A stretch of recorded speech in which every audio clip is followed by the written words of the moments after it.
കാർത്തിക് സുബ്രാജ് എന്ന ഒറ്റ പേര് കൊണ്ട് തന്നെ വളരെയധികം ഹൈപ്പായിട്ട് നിൽക്കുന്ന, അല്ലെങ്കിൽ ഞാൻ വളരെയധികം കാത്തിരുന്ന ഒരു സിനിമയാണ് റെട്രോ.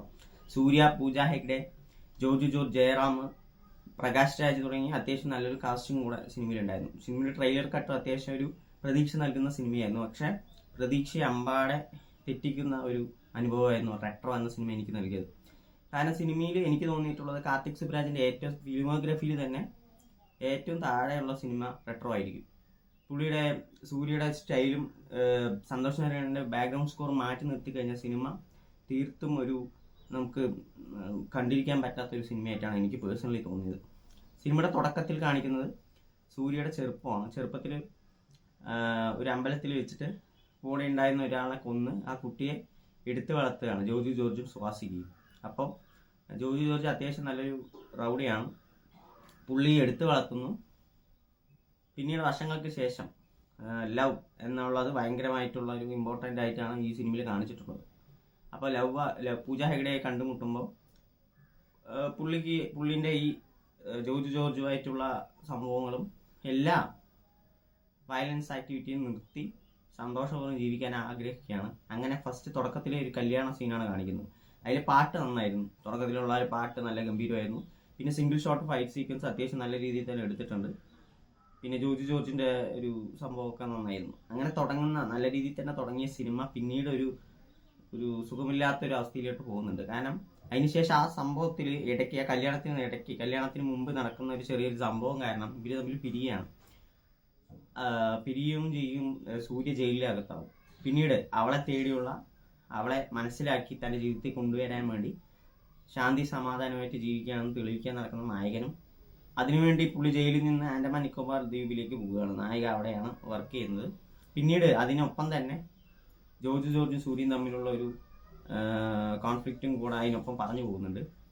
ഈ ആൻഡമാൻ നിക്കോബാർ ദ്വീപ് എനിക്ക് സിനിമ ഒരു പ്രശ്നം തോന്നിയെന്ന് വെച്ച് കഴിഞ്ഞാൽ കണക്റ്റ് ആവുന്നില്ല ഒരിക്കലും. ഇത് മറ്റേതോ ലോകത്ത് നടക്കുന്ന പോലെ നമ്മളായിട്ടൊരു ബന്ധമില്ലാത്ത പോലെയൊക്കെയാണ് തോന്നുന്നത്. പിന്നെ ഇതിൽ ഏറ്റവും കൂടുതൽ ഇമ്പോർട്ടൻസ് കൊടുത്തിരിക്കുന്നത് ഞാൻ പറഞ്ഞ പോലെ ലവിനാണ്. പക്ഷെ അത് ഒരു രീതിയിലും ഇമോഷണലി നമ്മളുമായിട്ട് കണക്റ്റ് ആകാത്തതുകൊണ്ട് തന്നെ അത് ഈ മൊത്തം സിനിമയെ ബാധിക്കും. കാരണം അതാണ് അതിൻ്റെ മെയിൻ സംഭവം. അത് വളരെയധികം കൂടുതലുണ്ട്. പുള്ളി തന്നെ പറഞ്ഞിട്ടുണ്ട് ആക്ച്വലി ഇത് രജനി സാറിനെ വെച്ചിട്ട് എഴുതിയ ഒരു സ്ക്രിപ്റ്റാണ്. പക്ഷെ ലവ് കൂടുതലായ സമയത്ത് സൂര്യനെ ആക്കുമായിരുന്നു. പക്ഷെ അത് തന്നെയാണ് ഏറ്റവും വലിയ നെഗറ്റീവായി തോന്നിയത്. കാരണം പൂജ ഹെഗ്ഡെ, സൂര്യ അതിൻ്റെ കോമ്പിനേഷൻ സീൻസൊക്കെ ഭയങ്കര ഒരു ബോറിംഗ് ആയിരുന്നു സിനിമ മൊത്തത്തിൽ. പിന്നീട് അവിടെ ഓരോ കാര്യങ്ങളൊക്കെ ഭയങ്കര സില്ലി ആയിട്ട് തോന്നി. പിന്നെ അവിടുത്തെ ഓരോ ആൻഡമാൻ നിക്കോബാറിൽ നടക്കുന്ന കുറച്ച് കാര്യങ്ങളൊക്കെ ഭയങ്കരമായിട്ട് പറഞ്ഞ് ബോറടിപ്പിച്ച് ഒരുവിധമാക്കി. ആക്ഷൻ സീൻസൊക്കെ അത്യാവശ്യം നന്നായിരുന്നു. സൂര്യയുടെ ലുക്കും സ്റ്റൈലൊക്കെ ഓക്കെ ആയിരുന്നു. പക്ഷെ നല്ലൊരു സ്ക്രീൻ പ്ലേ സിനിമയിലില്ല. കാർത്തിക് സുബ്രാജിന്റെ പടങ്ങളിൽ സാധാരണ കണ്ടുവരുന്ന. പിന്നെ അതുമാത്രമല്ല പുള്ളി ജിഗർദണ്ഡ ഡബിൾ-എക്സിന്റെ ഹാങ് ഓവർ വിടാത്ത പോലെയാണ് എനിക്ക് തോന്നിയത്. കാരണം സെയിം ഏകദേശം നമ്മളൊന്ന് ആലോചിച്ച് കഴിഞ്ഞാൽ ഏകദേശം അതേ ലെവലിൽ പോകുന്ന കഥയും അതൊക്കെയാണ്. പക്ഷെ ജിഗർദണ്ഡ ഡബിൾ-എക്സ് എന്ന് പറയുമ്പോൾ ക്യാരക്ടർ ആർക്കൊക്കെ ഭയങ്കര ഗംഭീരമായിരുന്നു. അവസാനം അതുകൊണ്ട് എത്തിക്കുമ്പോൾ നമുക്ക് കിട്ടുന്ന ഒരു ഫീലും അടിപൊളിയായിരുന്നു. പക്ഷെ ഇവിടെ അങ്ങനെയല്ല. തുടക്കത്തിൽ എന്തൊക്കെയോ കാണിച്ച അവസാനം ജിഗർദണ്ഡ ഡബിൾ-എക്സ് പോലെ ഒരു രക്ഷകനായിട്ട് സൂര്യ മാറുകയും അതൊക്കെ ഭയങ്കര എനിക്ക് ഒട്ടും ദഹിക്കാത്ത കുറച്ച് സംഭവങ്ങളായിരുന്നു അവസാനം വെച്ച് ഈ സിനിമ. പിന്നെ വില്ലന്മാരൊക്കെ ഭയങ്കര വീക്കായിരുന്നു. അതുകൊണ്ട് തന്നെ പടത്തിൽ വലിയ ഇമ്പാക്റ്റ് ഒന്നും തന്നെ കിട്ടുന്നില്ല. ജോജു ജോർജ് അത്യാവശ്യം നന്നായി തന്നെ ചെയ്തിട്ടുണ്ട്. പക്ഷെ എന്നാൽ അവസാനം ഒരു ഡമ്മി പീസ് പോലെ ആക്കിയിട്ടുണ്ട്. പിന്നെ ജയറാമേട്ടനെ ഈ റോളിൽ എന്തുകൊണ്ടാണ് ഇട്ടതെന്ന് എനിക്ക് ഇതുവരെ മനസ്സിലായിട്ടില്ല. പുള്ളി പിന്നെ മൊത്തത്തിലൊരു പടം ഡൗൺ ആയതുകൊണ്ട് പിന്നെ പുള്ളിനെ മാത്രം എടുത്തു പറയേണ്ട കാര്യം വരുന്നില്ല.